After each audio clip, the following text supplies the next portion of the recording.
Soyez renouvelés dans l'esprit de votre entendement. Éphésiens 4, 23, dit Paul. L'entendement, qui est une partie de l'âme, dominée par l'esprit, doit devenir spirituel. Il y aura une âme spirituelle et une âme charnelle. L'âme spirituelle pleine de sagesse et seule ouverte aux pensées de Dieu. Que Dieu nous enseigne ce que c'est que d'avoir une âme renouvelée, une âme spirituelle purifiée et dominée par l'esprit, et non par la puissance charnelle, une âme capable de penser sagement et clairement les pensées de Dieu. L'apôtre écrit aux Galates, marchez selon l'esprit et vous n'accomplirez pas les désirs de la chair. Galates 5, 16. Quand vous réaliserez la demeure du Saint-Esprit dans votre esprit et que vous lui permettrez de diriger tout votre être, lorsque vous marcherez selon l'esprit, alors seulement vous obtiendrez la maîtrise complète sur les désirs de la chair. Vous pouvez demander d'être délivré de telle ou telle habitude de la chair, mais à moins que votre esprit ne soit libéré de façon à marcher selon l'esprit, vous retomberez certainement dans votre vieille habitude. Et même si vous n'y cédez pas absolument, vous désirerez le faire, ce qui est presque aussi coupable.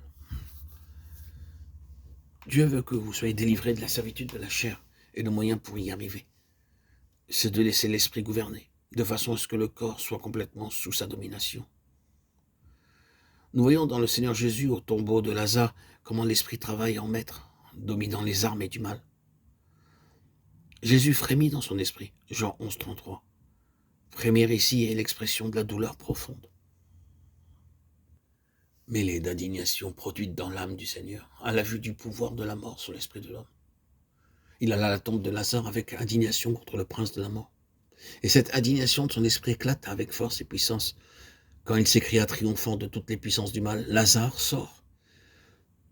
Si votre esprit était vraiment libéré des liens de l'âme et uni au Seigneur, et si vous connaissez la vie dans l'esprit,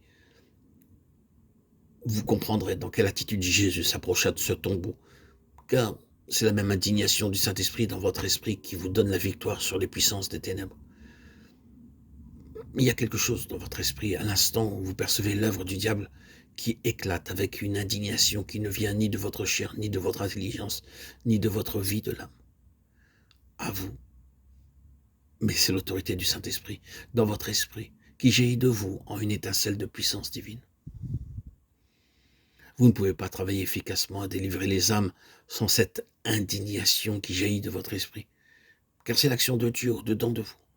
Et ceci ne devient possible en vous que quand Dieu, le Saint-Esprit, a revêtu votre esprit de son revêtement divin. Alors, un certain mouvement profond se produira au centre même de votre être et éclatera dès que vous verrez l'œuvre du diable s'opposer à vous.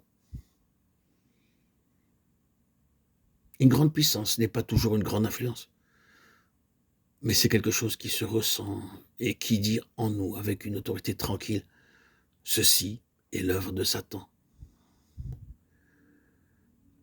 Aussitôt que vous ressentez cela, vous lui résistez dans votre esprit par la puissance de Dieu.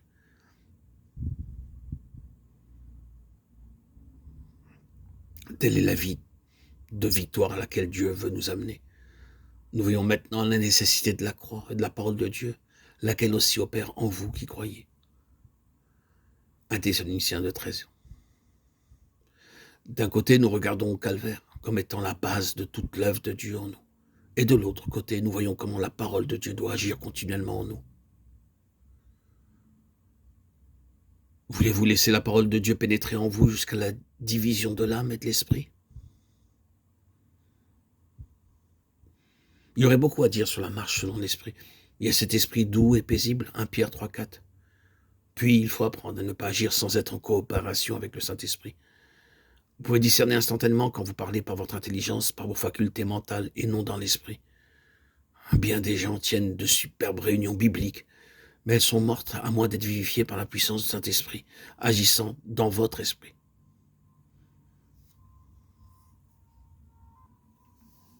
Vous pouvez écouter les appels les plus chaleureux, les vérités les plus belles, toutes vraies, mais impuissantes.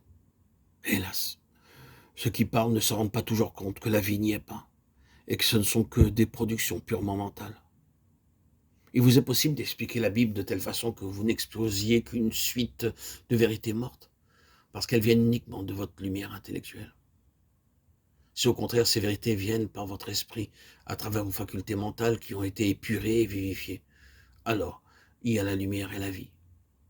Mais si elles viennent uniquement de votre intelligence sans passer par la lumière de votre esprit, elles sont inutiles et ne serviront pas à nourrir ceux qui les attendent ardemment. Rappelez-vous que ce n'est que par l'expérience personnelle que vous réaliserez la vérité, car les théories sont vaines. Quelque vraies qu'elles puissent être, vous connaîtrez la puissance d'un texte en l'éprouvant, en le vivant.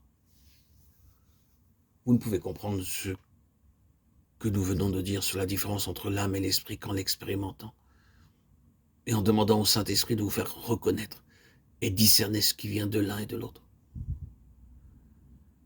Oh,